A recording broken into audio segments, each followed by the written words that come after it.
Welcome back to this next video in which we are discussing quotient rings.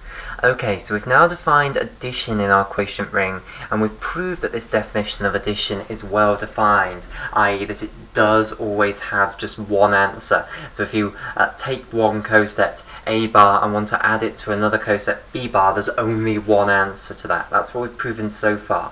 What we now want to make sure of is that this definition of addition actually does obey the axioms of the Abelian group, because remember, we want this thing to become a ring. So its addition better obey the axioms of an Abelian group, because in a ring, the addition law must be that of an Abelian group. Now, so we need to go through the 5 axioms of the Abelian group and make sure that this addition law actually obeys those. Now, of course, we've done this already in videos on quotient groups back in the playlist on group theory, but I will repeat it here for completeness. Okay, so let's go through the 5 axioms of the Abelian group then. Axiom number 1 is closure. Now, closure means that when you add 2 elements together in the quotient ring, you get another element back within the quotient ring. Okay, so to write it out, it means that if we take an A bar and a B bar, which are elements of our quotient ring of R by I, and I should just add a little for or, so you select any 2 elements of your quotient ring to be. Okay, so select any 2 elements of the ring. If you add them together, okay, so if we do A bar plus B bar, and we'll have to color code this in red because we're denoting addition in our quotient ring in red here, that must be an element that is again within our quotient ring. So we must get something that's in the set back again.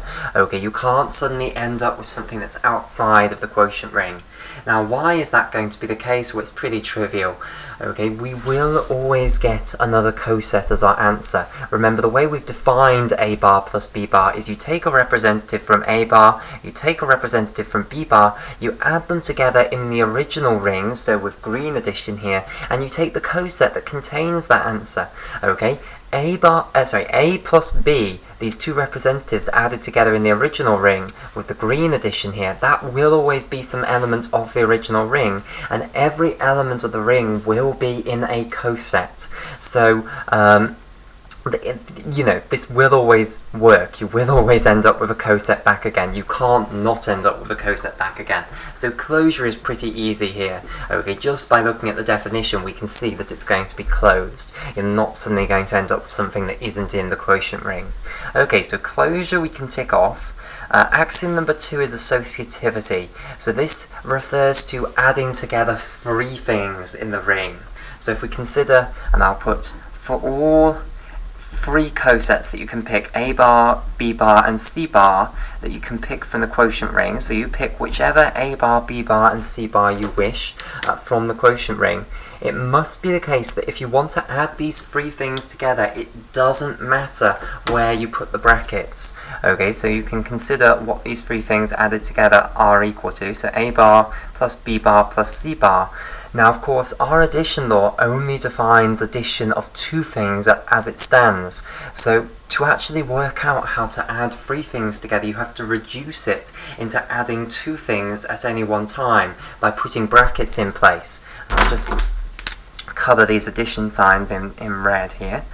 Okay, so this raises the problem because there are 2 different places where you can put the brackets. You can either put the brackets around A bar plus B bar like so, and this means firstly add A bar and B bar together, get some answer which is another coset in your quotient ring, and then add that answer to C bar, so you can see that it's reduced it down to addition of just 2 things at any one time. But there's another way that you can do this. So if I write it out afresh here, the other place that you can put the brackets is around B bar plus C bar, like so. And this means firstly add B bar and C bar together according to your law, get some coset that's the answer to this, and then add A bar to the answer of this. And again, that's reduced it down to just the addition of 2 things at any one time. And the associative law says that no matter what A bar, B bar, and C bar you pick from the ring, these 2 things have to be equal to each other. This is what associativity means. Okay, now we know that addition in the original ring, capital R, will obey associativity, and that's how we're going to get that addition addition of the cosets is going to obey associativity. So the way we're going to prove this is just by taking the left-hand side, taking the right-hand side, developing them a little bit, and showing that the answer is the same thing. So let's think about what the answer to the left-hand side here is going to be. Well, let's firstly add together a bar and b bar, because obviously that's what the brackets are telling us to do. Firstly, add a bar and b bar together. Now, the way we defined this, and we know our definition is well defined, is you take a representative from a bar, take a representative from b bar, add them together in the original ring, and then take the coset that contains that. Now, we might as well take the representatives which we've named these cosets after. Those are the most obvious representatives to use. You could use another one. We've shown that you could use another one and you'd get the same answer, but why not use the most obvious ones? So this will be a plus b, where this addition now is in the ring capital R. So you add a and b, these two chosen representatives from the two cosets, together in the original ring, and you then take the coset that contains that answer of a plus b. Okay, so that's the answer to a bar plus b bar, and now what I want to do is add that coset to c bar, like so. So I now just have two cosets being added to one another. Again, what I have to do is take a representative from this coset and a representative from this coset, so I've got my choice again. Now, what is the most obvious representative to use from this coset? Well, again, the most obvious representative is the one that we've named the entire coset after, which is a plus b. Okay, so this is just some element of that coset, so we'll just take this as our representative, and then what we want to do is take a representative from here and add that to a plus b. Now again, the most obvious representative to use is c. So now what we'll end up doing is adding on c to a plus b, and I put the brackets there because you do need to add a and b first, and then you add on the c in the ring capital R, but of course we know that addition in the ring is going to obey associativity, so we could move the brackets around here, and that's going to be the crucial step here. Okay, but at the moment, this is our answer. The coset that contains this great big answer in the initial ring is the answer to a bar plus b bar, and then that answer plus c bar. Okay, so this is the answer to the left-hand side, so I'll just put a few equal signs in here. Okay, right. Now let's have a look at the right-hand side. Now, it's very similar protocol here, so I'll go through it a little bit quicker. So, to do b bar plus c bar, we take a representative from each of these. We'll take b and c, we add them together in the initial ring, so that's an addition in the initial ring, so I'll colour it in green there, and we take the coset that contains that answer. Then what we do is we take a bar here, and we want to add that to this coset. So that's still addition in our quotient ring here. And the way we're going to do that is take a representative from here, and add them together. So we'll have the representative A, and we'll add it to the representative from here, and the representative we'll choose is just b plus c here. Okay, and this now, these addition signs are all additions in the original ring capital R, and then we just take the coset that contains that entire answer there. Okay, so I'll put an equal sign there. Now, so this is the answer to the left-hand side here, this is the answer to the right-hand side. Why are those two things exactly the same? Well, the reason those two things are exactly the same is that these representatives are exactly the same. A plus b plus c with the brackets like that is exactly the same as a plus b plus c with the brackets like that. Okay, so these two things that we've got here are exactly the same. So I'm asking you to find the coset that contains the exact same element, and of course the cosets that contain the exact same element are exactly the same cosets. So these two cosets are truly equal to one another. So because of associativity of addition in the original ring capital R, we can conclude that there is associativity for our addition law that we've defined on our quotient ring here. Okay, so that's axiom number 2. Axiom number 3, and I think I'll put it up here to use this little bit of wasted space here. Okay, so axiom number 3, we need an additive identity. Okay, so what would you assume is going to be the additive identity in our quotient ring? Well, the best guess would be that it's the coset that contains the additive identity. I'm sorry, you can't see this. The best guess would be that it's the coset that contains the additive identity from the original ring. Okay, now which coset contains the additive identity from the original ring? Well, of course, that's the actual ideal, because the ideal is always an additive subgroup and therefore must always contain the additive identity of the ring the additive group of the ring. Okay, so the guess then would be that the coset that contains the additive identity from the ring, which we'll call 0 bar, or you could call it the ideal, that this is going to be our additive identity, but we do need to check that is true and understand why that is true. Okay, so we want to check then that 0 bar, this coset that contains 0 from the original ring capital R, is going to add to any other coset to give that other coset back again, i.e. that it's going to perform the role of the additive identity in our quotient ring. Okay, so we need to check then that 0 bar plus A bar is equal to A bar, no matter what A bar is, and also that A bar plus 0 bar is equal to A bar no matter what A bar is. Okay, so we strictly do need to check it both ways around. Of course, we're later going to prove commutativity. That will be axiom number 5, so really it isn't quite necessary to do this, but we will check it anyway. Okay, so this is 0 bar here, and of course this addition here is addition in our quotient ring that we've now defined. Okay, so this is very, very easy.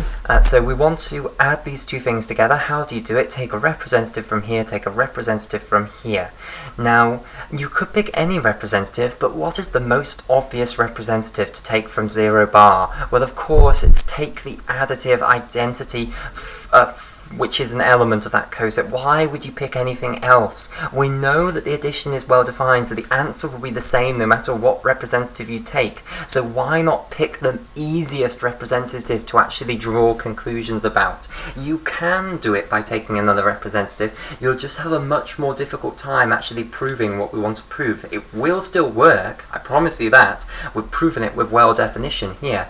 But why not just make things easy for yourself and take the most obvious representative, the easiest one to work with? Okay, and that's the additive identity here. So to work out what this is equal to then, we'll just take 0 from this coset here, and we'll add it to, let's just say, A from this coset here, and we'll be doing that addition in the initial ring capital R, and then we'll just say take the coset that contains that, and if we did it this other way round, it would just be the other way round here, A plus 0, like so, rather than 0 plus A, and we'd be taking the coset that contains that.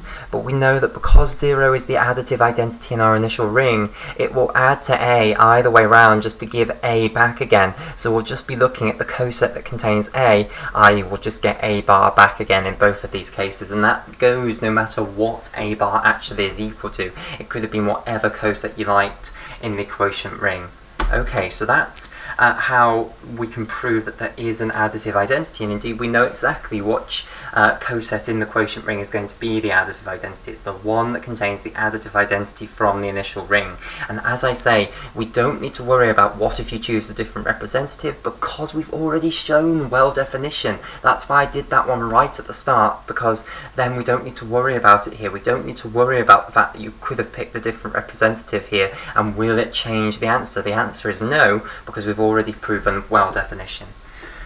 Okay, so now on to axiom number 4 then, and again we're going to employ the same philosophy as we did here. Pick the easiest representative to actually prove things with, and just rely on the fact that it's well defined so that you don't need to worry about what if you use a different representative. Okay, so axiom number 4 then, we want to prove that additive inverses exist.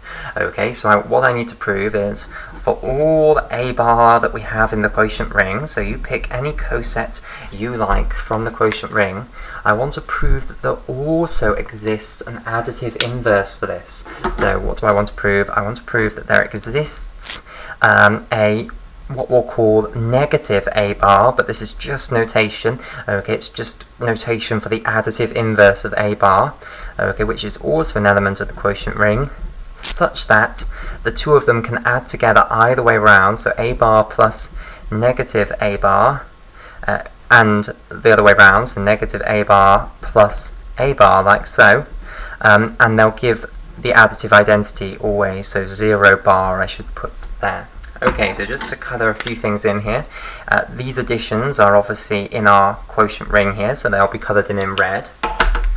This is the coset that contains the additive identity from the original ring, so our additive identity in our quotient ring. And what we need to prove then, this is just the fancy way of saying we need to prove that for every element there is a unique additive inverse. Okay, so what is the most natural guess? Again, we need to think about what's the most natural guess for what the additive inverse of the coset A bar is going to be. Well, my most natural guess would be that it's the coset that contains the additive inverse of A in the original ring. So because the original ring was a group under addition, it will have additive inverses for every single element in it. So A in particular, this element little a, our representative of this coset, will have an additive inverse. Okay, and I might just colour in this. I'll colour this negative sign here in red because this means additive inverse in the quotient ring. Whereas I'll colour this negative sign here in green because this means additive inverse in the original ring R. Okay, so my most natural guess for what negative A bar would be is that it would be negative A bar, so the coset that contains the additive inverse of A in the original ring. Okay, so let's prove this. This is indeed true. Now all we need to do is actually prove it, and hopefully it should just be instantly apparent why this is going to be true. All we have to do is plug this in here and show that it works. Okay, so if I was to plug negative A bar in for negative A bar, and I apologise for the fact that they sound exactly the same, but I'll have to say green and red here. Okay, so let's now think about what is A bar plus, and then we'll have negative A bar, like so. Okay, so this is the green negative here, and this is addition in our quotient ring. Okay, so the way that we'll do this is take a representative from here, take a representative from here, add them together, and then take the coset that contains the answer. So which representatives are we going to pick? Well, obviously we're going to pick A and negative A here.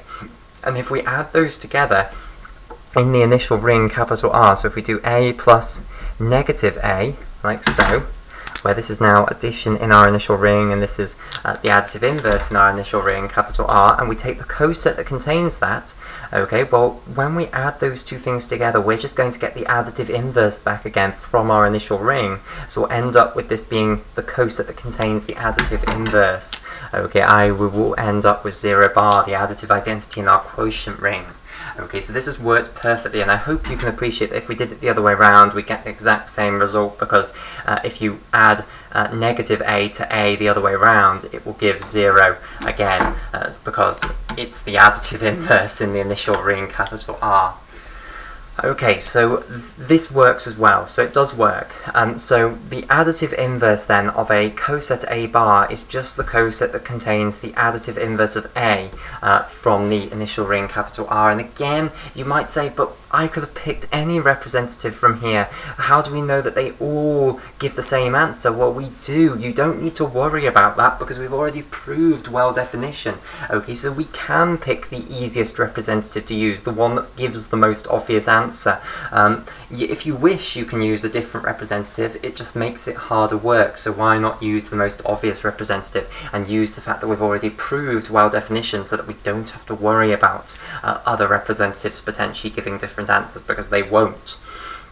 Okay, right, so there's axiom number 4, and now finally we're nearly done with addition. Axiom number 5 then. So axiom number 5 is very easy, commutativity. So we want to prove that A bar plus B bar is equal to B bar plus A bar. So it doesn't matter which way round you add two cosets together, the answer will be the same. Okay, right, so how are we going to do this? Well, we're just going to take the left-hand side, take the right-hand side, work out what they're actually going to be equal to, and show that the two cosets we'd get are exactly the same. And of course, we're going to use the fact that addition in the initial ring, capital R, obeyed commutativity. So, if we consider the left-hand side here, A bar plus B bar, by now hopefully you're familiar with the fact that we just take a representative from here, take a representative from here, let's take A and B, add them together in the initial ring, capital R, so we'll get A plus B with the green addition there, and then take the coset that contains that. For the right-hand side here then, we'll take a representative from B bar, take a representative from A bar, so we'll take B and A again, might as well keep this nice and simple, and then we'll add them together in the initial ring capital R and take the coset that contains that. Now, why are those two cosets exactly the same thing? Well, it's because addition in the initial ring obeys commutativity, because it was after all the ring, and rings as additive groups are abelian groups, so these two answers are exactly equal to one another. So once again, just like with associativity, we are asking for the coset of the exact same element, the coset that contains the exact same element, and therefore these two cosets are absolutely equal to one another. So indeed, addition defined in this way does obey all 5 axioms of an abelian group. So provided that the initial ring we started off with is a ring, then when we form this quotient ring, we can define a beautiful addition rule on it, which obeys the axioms of an abelian group. Excellent. So now what we need to do is elevate its stature up, because at the moment we've got a fantastic abelian group, and that's all. But we want it to be a ring. We want this quotient ring that we've constructed, this set of cosets, to actually have a ring structure on it. And indeed, if we start off with a commutative ring, it will end up with this quotient ring will end up being a commutative ring finally. Okay, so what we now need to do is turn our attention to how am I going to define multiplication of two cosets in the quotient ring. Okay, and it's exactly the same spirit as we defined addition. Okay, so if I have two cosets, then I'll just make sure this is in view. Yep. So if I've got two cosets and I want to multiply them together, and once again it will be helpful to colour in multiplication, to distinguish multiplication in the quotient ring from multiplication in the initial ring. Okay, so let's say I want to multiply a bar with b bar here. So it's red multiplication because this is in the quotient ring. So I'm defining this now. This isn't defined yet. Okay, and I'm going to define it in terms of multiplication in the initial ring, and take a guess as to how I'm going to define this. It's exactly the same. I'm going to say take a representative from here, take a representative from here, so we might as well take A and B, multiply them together in the initial ring, so this will be green multiplication here, and take the coset that contains that answer. Okay, so it's exactly the same spirit as we did addition. Okay, so the first thing that we need to prove then is once again that this is well defined. That's the first crisis that we have to face, because it will be a catastrophe if this is not well defined, so we must make sure that it is well defined. And again, I'll just remind you of what well defined means. We can take any representative from the coset A bar, any representative from the coset B bar. Different people, if I hand this task of multiplying these two cosets to two different people, they might take different representatives from the two cosets. Okay, so they'll then multiply those different representatives together to get different answers in the initial ring. We want to make sure that even though they get different answers in the initial ring, that those different answers are in the same coset, and therefore the final answer, the coset that they hand back to me as the answer to A bar multiplied by B bar, is exactly the same. There's only one answer, is what we want to prove. Okay, right, otherwise if it's not like, if it was the case that different people could get different answers, then we would not define this as multiplication. It would be awful. Okay, so how do we prove that? Exactly the same way as we did before. So what we're going to do is take another representative from A bar, another representative from B bar, multiply them together in the initial ring, and prove that the answer you get, whatever it is, has to be in the same coset as A multiplied by B. Okay, so something which is also in A bar, well again, it's exactly like we had up here. Another element, an arbitrary element from the coset A bar just looks like this, A plus I1, and an arbitrary element from B bar just looks like this, B plus I2, where I1 and I2 are elements of the ideal. Okay, so I'll just write that down. So we're going to take as our different representative A plus I1, where again this is addition in the initial ring. Okay, and we're now going to multiply it by another arbitrary representative from B bar, which looks like B plus I2, where again I2 is an element of the ideal. So we've got two different representatives here. We're multiplying them together in the initial ring. So I've missed out the symbol here, but this inherently here, implicitly, is a multiplication in the initial ring. And then we'll take the coset that contains that answer. Okay, so I want to show you that the answer here is in the same coset as A multiplied by B in the initial ring. Okay, so how am I going to do this? Well, I can now use the fact that in the ring, the initial ring, distributivity holds, so I can expand this using distributivity, and it will become A times B. Okay, so multiplying this one by this one, then we'll get A times I2, so plus A times I2. Then we'll multiply this one by this one, so we'll get plus I1 times B. And then finally this one times this one, plus I1 times I2. And of course addition obeys associativity and commutativity, so I'm not going to worry about putting brackets anywhere. Okay, so this is all addition in the initial ring, and implicitly in between these there's a multiplication in the initial ring. Now, why then is that in the same coset as A times B in the initial ring? Well, anything that's in the same coset as A times B has to be of the form A times B plus an element of the ideal, so plus some, let's say, I3, which is an element of the ideal. So my claim is that all of this bit is just another element of the ideal, and this is where we're now going to use the second property that ideals obey.